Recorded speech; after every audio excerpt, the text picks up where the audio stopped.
नमस्कार दोस्तों, मैं गौतम कुमार सिंह आरती एक्सीलेंस यूट्यूब चैनल पर आपका वेलकम करता हूं। देखिएगा, पिछले क्लास में दिया गया था आपको दो क्वेश्चन। एक था लिगेंड के बारे में, पहला क्वेश्चन था 2017 में पूछा गया था, और एक ये क्वेश्चन इसको पूछा गया। इसमें से ये प्रसंकरण निकालने के लिए पूछा गया है 2009 में, और आक्सीकरण संख्या निकालने के लिए पूछा गया है 2013 में। आक्सीकरण संख्या, इसमें आक्सीकरण संख्या नहीं लिखा गया है तो एक जोड़ दीजिएगा इसमें, आक्सीकरण संख्या भी। आक्सीकरण संख्या, एक आक्सीकरण संख्या भी इसमें जोड़ दीजिएगा, एक और क्वेश्चन बन जाएगा। तो आक्सीकरण संख्या निकालने के लिए पूछा गया था परीक्षा 2013 में। तो कल हम लोग क्वेश्चन में यहीं तक लिखे थे, अब तक एक जी जोड़ लीजिएगा इसी में, आक्सीकरण संख्या निकालने के लिए परीक्षा 2013 में पूछा गया था।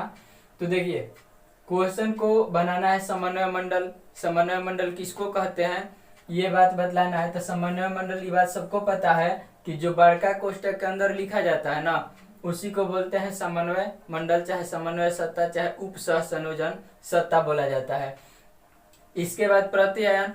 तो प्रत्यायन के परिभाषा कल लिखा गया था कि बड़ा कोष्टक के बाहर जिसको लिखा जाता है, जो धातु आयन होता है, उसको लिखा जाता है प्रत्यायन। तो यही प्रत्यायन है, यानी कि पोटेशियम जो है प्रत्यायन के काम करता है।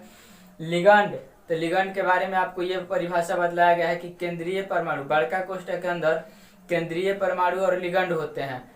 केंद्रीय परमाणु को छोड़ करके जो भी बच जाए वो सबके सब क्या हो जाएंगे, लिगेंड हो जाएंगे। तो यहाँ पे केंद्रीय परमाणु आयरन है, तो आयरन के छोड़ करके Cn जो बचा हुआ क्या है, Cn लिगेंड है। यहाँ पे केंद्रीय परमाणु, तो केंद्रीय परमाणु के बारे में आपको बतलाया गया है कि बड़ा कोष्टक में जो सबसे पहले आता है और वह डी ब्लॉक का तत्व होता है ज्यादातर जगहों पर, वह होता है केंद्रीय परमाणु। तो यहाँ पर Fe आया है सबसे पहले ब्रैकेट के अंदर, और Fe जो है डी ब्लॉक का तत्व है, और इसलिए यह केंद्रीय परमाणु होगा। उप सह संयोजन संख्या हम निकालना बतलाए थे आपको कि पता करेंगे कि ये जो लिगेंड है कैसा है, एक दंतुर है, द्विदंतुर है, कैसा लिगेंड है।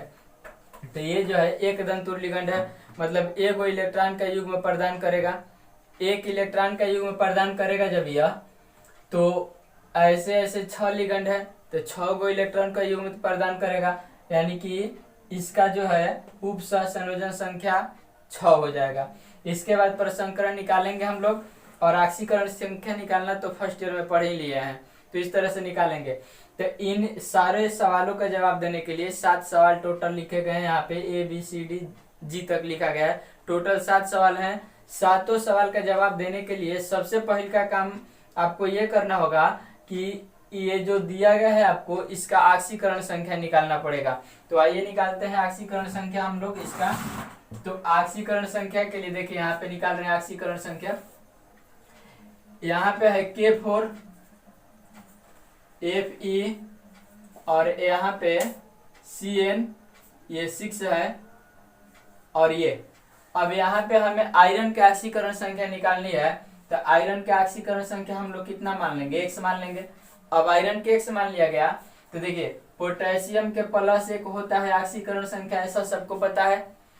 इसके बाद पोटेशियम 4 गो है तो गुना 4 से कर देंगे, 4 गो है तो 4 से गुना करेंगे। इसके बाद आयरन के X, तो लिखेंगे X। आयरन अकेला है तो किसी से गुना करने की आवश्यकता नहीं है। इसके बाद Cn पर माइनस होता है तो -1, आई 6 गो है तो 6 से गुना कर देंगे। इन सबको जोड़ेंगे, और जोड़ने के बाद हो जाना चाहिए क्या, 0। इन सबको जोड़ेंगे, जोड़ने के बाद 0 होना चाहिए। तो यहाँ पे देखिए ये हो जाएगा +4 +x -6 बराबर 0। तो है प्लस में 4 गो आ माइनस में 6 गो, प्लस में 4 गो आ माइनस में 6 गो, ये मिल के हो जाएगा माइनस में 2 गो आ प्लस x बराबर 0। तो x बराबर है ने माइनस में, तो होने जाएगा प्लस में। x बराबर +2 आया, और x किसका माना गया था, x माना गया था आयरन का, यानी कि आयरन का ऑक्सीकरण संख्या, ऑक्सीडेशन नंबर बराबर का था ना +2। आयरन का ऑक्सीकरण संख्या मतलब ऑक्सीडेशन नंबर बराबर +2 हो जाएगा। तो देखिए लास्ट क्वेश्चन पूछा गया था कि ऑक्सीकरण संख्या आपको बतलाना है, तो ऑक्सीकरण संख्या के जगह पे क्या लिख देंगे हम लोग, +2 लिख देंगे। एक सवाल का जवाब हुआ। इसके बाद बोला गया है कि आपको बतलाना है कि लिगंड कौन सा है, तो लिगंड आपको साफ साफ दिख रहा है कि ये लिगंड है CN, तो यहाँ पे हम लोग लिख देंगे लिगंड के लिए CN-। अब ऐसे आप लिखेंगे, यदि CN लिख के यहाँ पे 6 ऐसे लिखेंगे तो ये गलत है, क्योंकि आपसे सिर्फ ये पूछा गया है कि लिगंड कौन है, लिगंड की संख्या कितनी है, ये बात पूछी जाती तो 6 लिखा जाता, लेकिन ऐसा नहीं पूछा गया है। पूछा गया कि लिगंड कौन है, तो लिगंड CN है ऐसा लिखेंगे, और CN पर माइनस होता है तो ये भी हम लोग दिखाएंगे कि CN पर माइनस होता है। इसके बाद हम लोग यदि बात करें केंद्रीय परमाणु या आयन के, तो केंद्रीय परमाणु कौन है, आयरन है, तो आयरन के लिए हम लोग लिख देंगे यहाँ पे क्या, Fe, आयरन के लिए Fe लिखेंगे। और आयरन के ऑक्सीकरण संख्या क्या है, +2, तो यहाँ पे ऑक्सीकरण संख्या के साथ में लिखेंगे Fe2+ लिखेंगे। इसके बाद उप सहसंयोजन संख्या, तो उप सहसंयोजन संख्या निकालना हम लोग पिछले क्लास में पढ़े थे। इसके बारे में लिखा गया था ये कि मतलब कोई भी लिगंड है वह केंद्रीय परमाणु को कितने इलेक्ट्रॉनों का युग्म प्रदान करता है, उसी इलेक्ट्रॉनों के युग्म के संख्या को कहा जाता है क्या, उप सहसंयोजन संख्या। तो ये CN जो है एक दंतुर लिगंड है, यानी कि एक युग्म प्रदान करेगा, लेकिन ऐसा 6 गो CN है तो कुल मिलाकर 6 गो युग्म प्रदान करेगा, तो यहाँ पे उप सहसंयोजन संख्या हो जाएगा 6। इसके बाद समन्वय मंडल और प्रतिआयन रह गए, तो समन्वय मंडल हम लोग बोलते हैं जिसको बड़ा ब्रैकेट में लिखा जाता है, तो बड़ा ब्रैकेट में लिखा गया है FeCN6, ये समन्वय मंडल हो गया, और ये हो गया प्रतिआयन। लेकिन समन्वय मंडल को इस तरह से लिखना सही नहीं होगा, और इसको भी इस तरह से लिख देना सही नहीं होगा। प्रतिआयन इसको आयन के रूप में लिखना होगा। तो आयन के रूप में जब लिखेंगे तो पोटेशियम पर एगो प्लस होता है, K4 नहीं लिखना है, क्योंकि पोटेशियम के संख्या नहीं पूछा है, प्रतिआयन के संख्या नहीं पूछा है कि K4 लिखेंगे, हम लोग K लिखेंगे केवल। प्रतिआयन कौन है, तो पोटेशियम है, ये नहीं कि प्रतिआयन 4 गो पोटेशियम है, ऐसा नहीं, पोटेशियम है तो यहाँ पे पोटेशियम लिखेंगे। और आयन लिखा है तो उस पर क्या होता है, प्लस आवेश होता है, तो प्लस आवेश दिखाएंगे, और इस पर भी आवेश दिखाएंगे। तो इस पर आवेश दिखाने के लिए एक बात थोड़ा सा समझिएगा, यहाँ पे देखिए K4 Fe और यहाँ पे CN6 है। अब कहने का मतलब कि यहाँ पे यदि कुछ नहीं है, देखिए इस पे +1 और 4 गो है तो 4 से गुना, इसका मतलब ये कि यदि इस पे +4 है तो इस पे -4 जरूर होगा, इस पे +4 है तो इस पे -4 जरूर होगा। ऐसे भी आप कह सकते हैं कि पोटेशियम के +1 होता है तो इसका यदि -4 होगा तबे तो तिरछा तिरछी गुना होगा, तो पोटेशियम जो है 4 गो हो जाएगा, हाई जो है 1 हो जाएगा, यानी कि इस पर -4 आवेश है, तो इस पर क्या करेंगे 4 माइनस करेंगे। अब बच गया प्रसंकरण, तो प्रसंकरण के लिए डायरेक्ट हम लिख देते हैं sp3d2 इसका प्रसंकरण होगा। कैसे इसका प्रसंकरण sp3d2 होगा, तो अब इस क्वेश्चन के बाद हम लोग हेडिंग देंगे प्रसंकरण के बारे में पढ़ेंगे, तो उसमें आपको इस बात की जानकारी मिल जाएगी कि कैसे इसका प्रसंकरण sp3d2 होगा। लिखिए इनको, तो देखिए प्रसंकरण के बारे में समझिएगा। जैसे कि अभी पिछले क्वेश्चन में प्रसंकरण लिखना था और हम डायरेक्ट लिख दिए थे, बोले थे कि अभी प्रसंकरण के बारे में हम लोग पढ़ने वाले हैं। तो देखिए प्रसंकरण के बारे में लिखा गया है कि लिगंडों की संख्या तथा प्रसंकरण, मतलब प्रसंकरण जो है वह डिपेंड करता है, मतलब निर्भर रहता है लिगंड की संख्या पर। तो सबसे पहले लिखा गया है कि नंबर ऑफ लिगंड, NO मतलब क्या, नंबर ऑफ लिगंड, मतलब लिगंड की संख्या, लिगंड की संख्या यदि 2 रहेगा तो उसके लिए प्रसंकरण क्या रहेगा, उसके लिए प्रसंकरण रहेगा sp। ये लिगंड की संख्या है, तो लिगंड की संख्या यदि 2 रहेगा तो प्रसंकरण sp। लिगंड की संख्या 3 गो हो जाएगा तो प्रसंकरण क्या लिखेंगे sp2। लिगंड की संख्या 4 गो हो जाएगा, प्रसंकरण sp3। लिगंड के संख्या 5 गो होगा तो प्रसंकरण sp3d, लिगंड के संख्या 6 गो होगा तो sp3d2, और लिगंड के संख्या यदि 7 गो हो जाएगा तो प्रसंकरण हो जाएगा sp3d3। तो इस तरह से प्रसंकरण जो है डिपेंड करता है, मतलब निर्भर रहता है लिगंडों की संख्या पर। तो लिगंड के संख्या के देख करके हम लोग प्रसंकरण के बारे में बताएंगे, प्रसंकरण के बात को बताएंगे। तो यहाँ पे कुछ संकुल लिखा गया है और यहाँ पे इसका प्रसंकरण लिखना है। तो देखिए इसका प्रसंकरण ध्यान से देखिएगा।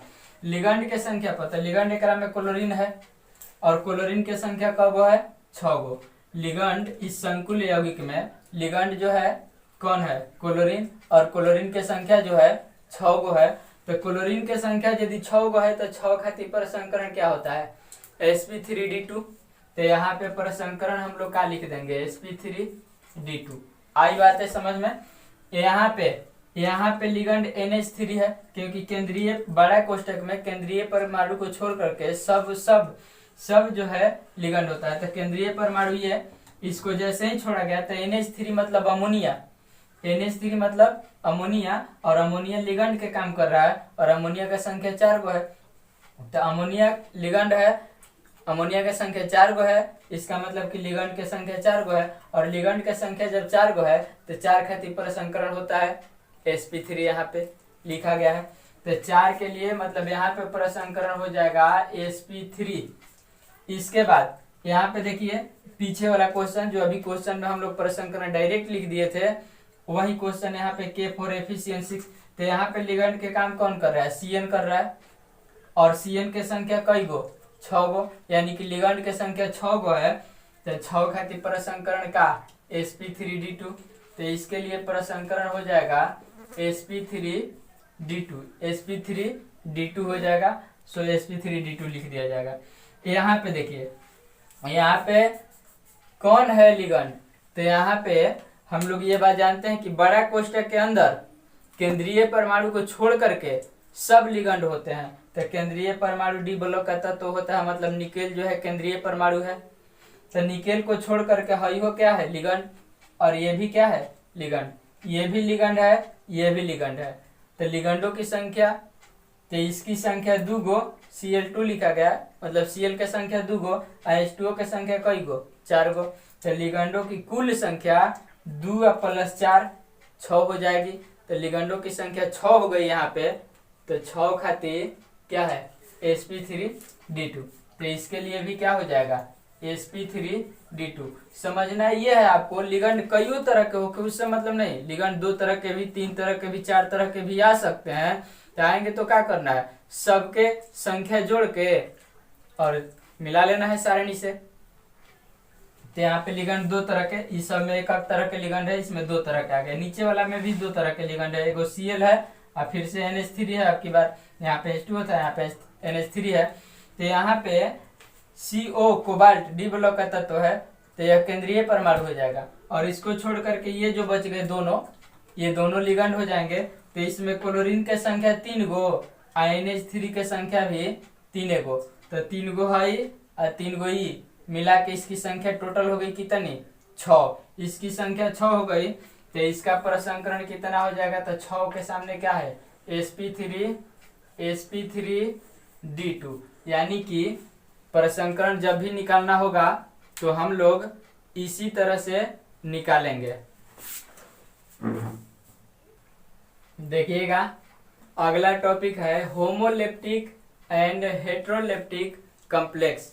होमोलेप्टिक एंड हेट्रोलेप्टिक कॉम्प्लेक्स, इसका मतलब क्या।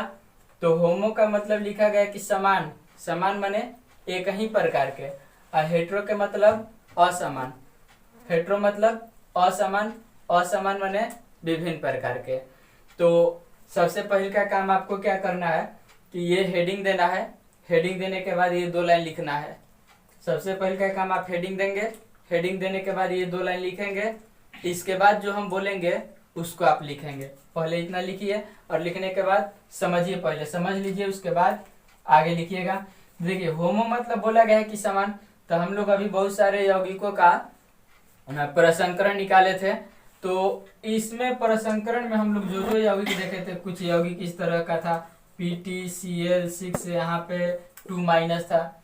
कुछ इस तरह से था K4FeCN6 था। कुछ इस तरह से था कि COEN3 और यहाँ पे 3+ था। कुछ इस तरह के था कि ये हो जाएंगे CONH3Cl3, ये हो जाएंगे। कुछ इस तरह के COCl2,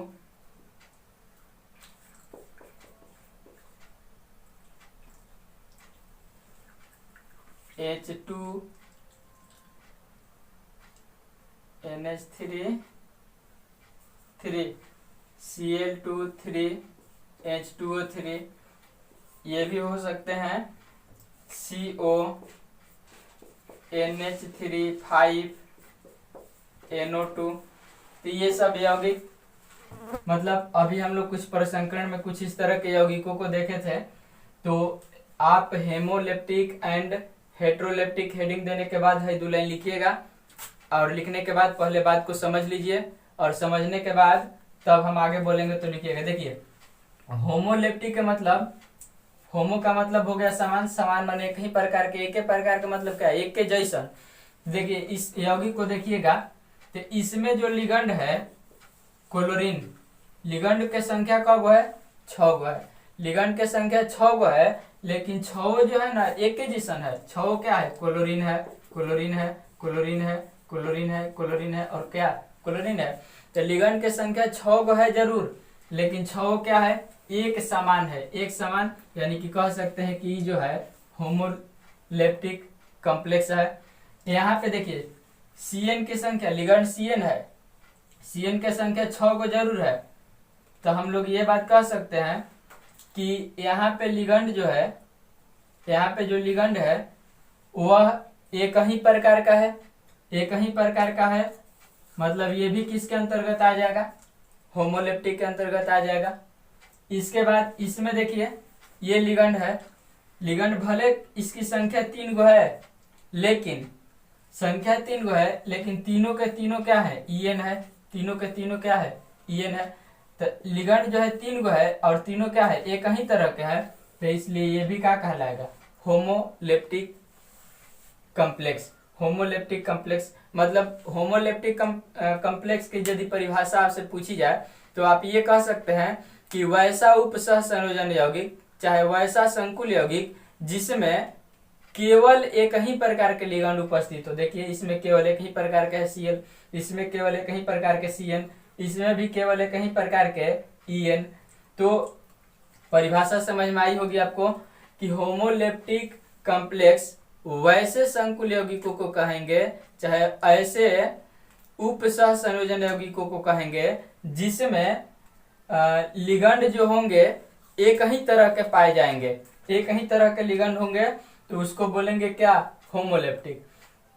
अब हेट्रोलेप्टिक के बारे में देखिए, हेट्रो के मतलब होता है असमान, असमान मतलब विभिन्न प्रकार के, विभिन्न प्रकार के मतलब एक प्रकार के नहीं, एक से अलग प्रकार के, 2 प्रकार के भी हो सकता है, 3 प्रकार के हो सकता है, 4 प्रकार के हो सकता है। तो देखिए यहाँ पे ये केंद्रीय परमाणु होगा, और केंद्रीय परमाणु को छोड़ करके सबके सब जो है, सबके सब जो है लिगंड कहलाता है बड़ा कोष्ठक के अंदर। तो हई केंद्रीय परमाणु हो गया, तो हयो लिगंड कहलाएगा, हयो का कहलाएगा, लिगंड कहलाएगा। ये दोनों के दोनों का कहलाएगा लिगंड। ये दोनों लिगंड, NH3 भी क्या है, लिगंड है, क्लोरीन भी क्या है, लिगंड है। तो एकरा में लिगंड जो है ना एक प्रकार का नहीं है, ना ही केवल क्लोरीन है और ना ही केवल NH3 है। यहाँ पे लिगंड 2 तरह के, एगो NH3 और दूसरा का क्लोरीन। तो लिगंड जब 2 तरह के हो गए मतलब अलग अलग प्रकार के हो गए, मतलब विभिन्न प्रकार के हो गए, और इसलिए यह किसके अंतर्गत जाएगा, ये जाएगा असमान हो गए लिगंड। लिगंड समान नहीं है, हेजा NH3 लिगंड है, हेजा Cl लिगंड है, तो लिगंड एक समान नहीं है, एक जैसा नहीं है, असमान हो गए। और असमान हो गए तो किसके अंतर्गत जाएगा, हेट्रो के अंतर्गत जाएगा। इसमें भी देखिए, इसमें भी क्लोरीन है और जल है, क्लोरीन है और जल है। तो इसमें भी लिगंड यदि 2 तरह के होगा तो इहो का कहलाएगा हेट्रोलेप्टिक में जाएगा। और इसमें भी वही बात, NH3 है और NO2 है, तो ये भी किसके अंतर्गत जाएगा, मतलब हेट्रोलेप्टिक के अंतर्गत जाएगा। तो इसकी परिभाषा जब देनी होगी, इसकी परिभाषा जब देनी होगी तो हम लोग क्या लिखेंगे, तो बात को समझिए।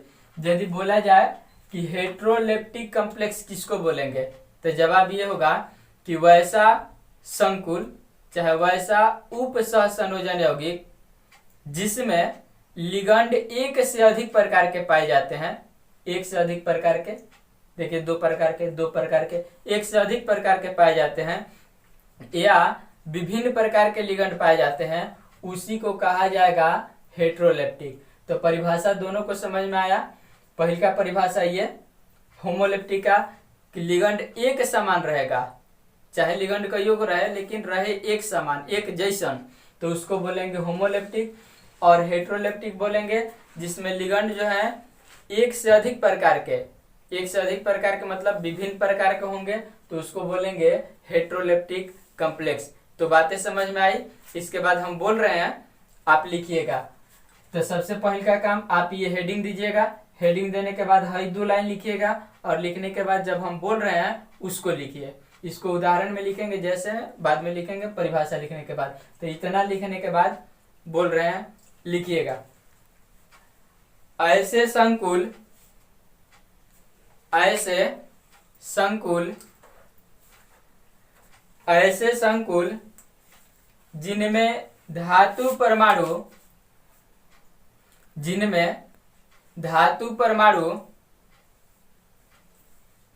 जिनमें धातु परमाणु केवल एक ही प्रकार के, केवल एक ही प्रकार के, केवल एक ही प्रकार के दाता समूह, दाता समूह, दाता समूह, उसके बाद दाता समूह लिखने के बाद ब्रैकेट में लिखिएगा लिगंड, दाता समूह लिखने के बाद ब्रैकेट में लिगंड लिखिएगा, क्योंकि दाता समूह को ही लिगंड कहते हैं। लिगंड किसे कहते हैं, जो दाता समूह होता है, इलेक्ट्रॉन युग्म प्रदान करता है, लिगंड कहलाएगा।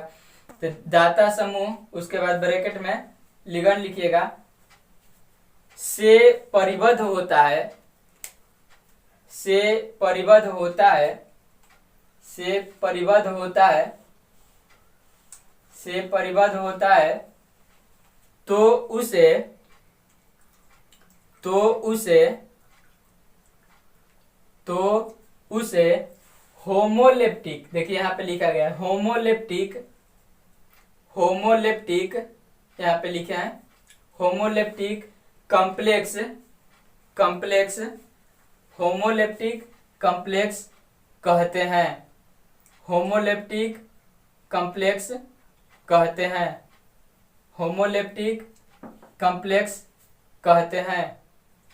खड़ी पाई दीजिएगा और खड़ी पाई देने के बाद जैसे में इसको लिखिएगा, जैसे में इन तीनों को लिख लीजिएगा।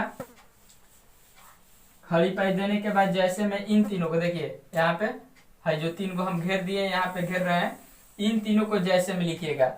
और जैसे में लिखने के बाद फिर पैराग्राफ चेंज कीजिएगा। तो परिभाषा लिखने के बाद इन तीनों को जैसे में लिखिए और जैसे में लिखने के बाद इसको जैसे में, जैसे में लिखने के बाद अब पैराग्राफ चेंज कीजिएगा, मतलब नीचे वाला लाइन से फिर लिखिएगा। जैसे में इसको लिखने के बाद इत्यादि कीजिएगा और फिर नीचे वाला लाइन से लिखिएगा। नीचे वाला लाइन में लिखिए, ऐसे संकुल, ऐसे संकुल, ऐसे संकुल जिनमें धातु परमाणु, जिनमें धातु परमाणु, जिनमें धातु परमाणु एक से अधिक प्रकार के, एक से अधिक प्रकार के, एक से अधिक प्रकार के लिगंडों द्वारा, लिगंडों द्वारा एक से अधिक प्रकार के लिगंडों द्वारा जुड़े रहते हैं जुड़े रहते हैं जुड़े रहते हैं जुड़े रहते हैं कामा दीजिएगा उसे उसे उसे हेट्रोलेप्टिक, देखिए यहाँ पे लिखा गया है, यहाँ पे यहाँ से यहाँ तक heteroleptic heteroleptic complex heteroleptic complex उसे हेट्रोलेप्टिक कॉम्प्लेक्स उसे हेट्रोलेप्टिक कॉम्प्लेक्स कहते हैं उसे हेट्रोलेप्टिक कॉम्प्लेक्स कहते हैं उसे हेट्रोलेप्टिक कॉम्प्लेक्स कहते हैं। खड़ी पाई दीजिएगा और खड़ी पाई देने के बाद जैसे में इसको लिखना है तो देखिए बताते हैं जैसे में आप क्या लिखेंगे। जैसे में आपको लिखना है इन तीनों को, अब की बार इन तीनों को जैसे में लिखना है तो जैसे में आप जैसे दे करके और इन तीनों को जैसे में लिखिए, जैसे में इन तीनों को लिखिए और यहाँ पे कर दीजिएगा इत्यादि। तो ये तीनों जैसे में लिखिए, इन तीनों को जैसे में लिख लीजिए और ये टॉपिक समाप्त हो गया। देखिएगा अगला हेडिंग है समन्वय बहुफलक या इसी को उप सह संयोजन बहुफलक। समन्वय बहुफलक या इसी को उप सह संयोजन बहुफलक के नाम से जाना जाता है। दोनों एक ही बात है, समन्वय बहुफलक कहिए चाहे उप सह संयोजन बहुफलक कहिए। तो सबसे पहले समझ लेते हैं किसको कहते हैं समन्वय बहुफलक चाहे उप सह संयोजन बहुफलक, इसको समझ लेते हैं। समझने के बाद लिख लेंगे और लिखने के बाद नीचे ये फोटो बनाना है। तो सबसे पहले का काम आप हेडिंग दीजिएगा। ये हेडिंग देने के बाद हम लोग परिभाषा इसकी लिखेंगे और परिभाषा लिखने के बाद लास्ट में ये फोटो बनाना है। तो समन्वय बहुफलक क्या होता है, तो कोई भी यौगिक में केंद्रीय परमाणु जरूर होंगे जो संकुल यौगिक बनेगा और उसमें लिगंड भी जरूर होंगे। तो लिगंड जो है केंद्रीय परमाणु के साथ मिल करके एक निश्चित आकृति वाला यौगिक बनाता है, एक ऐसा यौगिक बनाता है जिसकी एक निश्चित आकृति होती है और उसी आकृति को कहा जाता है समन्वय बहुफलक। मतलब केंद्रीय परमाणु के साथ लिगंड एक निश्चित व्यवस्था में मिल करके, एक निश्चित व्यवस्था में व्यवस्थित होकर के, एक निश्चित आधार पर व्यवस्थित होकर के, या फिर ये कह सकते हैं कि एक निश्चित पैटर्न पर व्यवस्थित होकर के एक निश्चित ज्यामितीय आकृति के निर्माण करता है और उसी निश्चित ज्यामितीय आकृति को कहा जाता है क्या, समन्वय बहुफलक। और वे आकृतियां इन 5 तरह के हो सकती हैं। मतलब देखिए यहाँ पे लिखा गया है एल बराबर लिगंड, एल जहाँ पे लिखे एल है एल है एल है, एल मतलब क्या लिगंड, और एम मतलब क्या केंद्रीय परमाणु। मतलब केंद्रीय परमाणु से यदि 6 लिगंड इस तरह से जुड़े होंगे तो उस आकृति को बोलेंगे क्या, अष्टफलकीय। केंद्रीय परमाणु के साथ यदि 4 लिगंड इस तरह से जुड़े होंगे तो इसको चतुष्फलकीय। लेकिन 4 लिगंड यदि इस तरह से जुड़ जाएं तो इसको बोलते हैं क्या, वर्ग समतली चाहे वर्ग समतलीय। और 5 इलेक्ट्रॉन यदि इस तरह से जुड़ जाए तो त्रिकोणीय पिरामिड, और यदि इस तरह से जुड़ जाए 5 इलेक्ट्रॉन तो उसको वर्ग पिरामिड बोलते हैं। तो इसी जो व्यवस्था, यही जो संरचना बन रहा है यौगिकों का, इन्हीं संरचनाओं को कहेंगे क्या हम लोग, समन्वय बहुफलक। यानी कि केंद्रीय परमाणु के साथ जटिल यौगिक में, संकुल यौगिक में केंद्रीय परमाणु के साथ लिगंड जो है एक निश्चित व्यवस्था में व्यवस्थित होकर के निश्चित ज्यामितीय आकृति के निर्माण करता है और उसी को बोला जाता है क्या, समन्वय बहुफलक। तो सबसे पहले का काम आप ये हेडिंग दीजिएगा। हेडिंग देने के बाद हम परिभाषा बोल रहे हैं, उस परिभाषा को लिखिएगा और परिभाषा लिखने के बाद ये फोटो बनाना है। तो चलिए हेडिंग ये दीजिए और लिखिए परिभाषा। लिखिएगा केंद्रीय परमाणु या आयन, केंद्रीय परमाणु या आयन,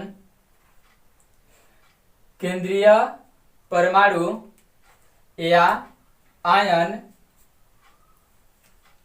से सीधे जुड़े लिगंड, से सीधे जुड़े लिगंड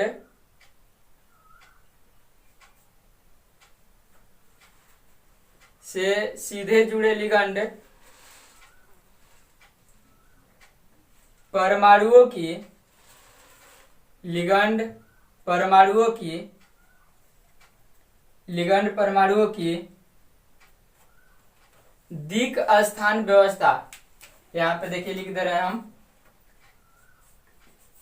दिक् स्थान यहाँ पे लिखे हैं दिक् स्थान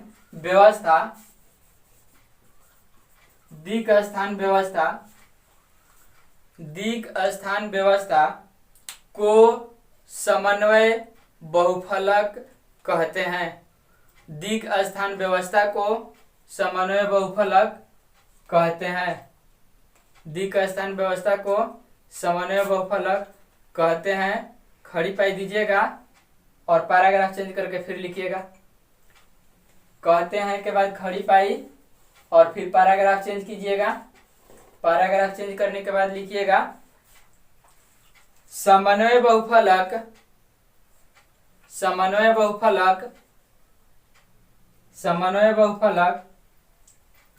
अष्टफलकीय, देखिए अष्टफलकीय यहाँ पे लिखा गया है अष्टफलकीय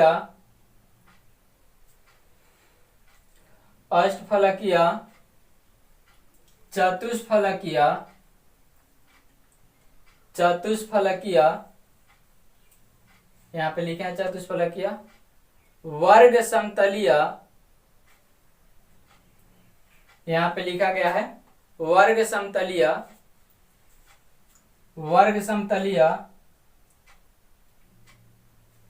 कमा दीजिएगा, कमा दे करके लिखिएगा। अष्टफलकीय के बाद कमा, चतुष्फलकीय के बाद कमा, वर्ग समतलीय के बाद कमा, त्रिकोणीय पिरामिडी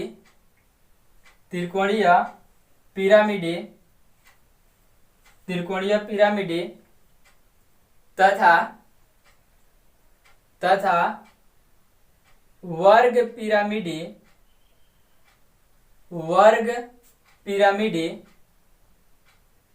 वर्ग पिरामिडी संरचना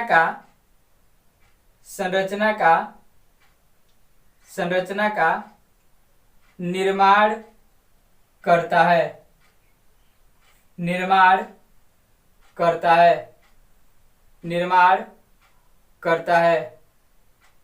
खड़ी पाई दीजिएगा और फिर देखिएगा इधर थोड़ा सा निर्माण करता है, ये बात हो गई। तो हई जो यहाँ पे हम लिखे हैं, अब क्या करना है आपको कि अब आप परिभाषा तो हो गया, अब आप इसको लिखेंगे जो बोर्ड पे लिखा गया है, इस फोटो को बनाएंगे, लेकिन उसके पहले एक लाइन और लिखना पड़ेगा आपको, जो हम बोर्ड पे लिख दे रहे हैं यहाँ पे। अब खड़ी पाई जो दी आप, खड़ी पाई देने के बाद पैराग्राफ चेंज कीजिएगा फिर, और पैराग्राफ चेंज करके लिखिएगा यदि एल बराबर लिगंड तथा एम बराबर केंद्रीय परमाणु हो तो, खड़ी पाई देने के बाद आप फिर पैराग्राफ चेंज कीजिएगा और चेंज करके लिखिएगा कि यदि एल बराबर लिगंड तथा एम बराबर केंद्रीय परमाणु हो तो, यदि एल बराबर लिगंड तथा एम बराबर केंद्रीय परमाणु हो तो, इतना लिखने के बाद ये 5 फोटो जो है, इस 5 फोटो को बना लीजिए, 5 फोटो बना लीजिए। यदि वीडियो पसंद आए तो चैनल को सब्सक्राइब करें, अपने दोस्तों को शेयर करें ताकि उनको भी बेनिफिट हो सके।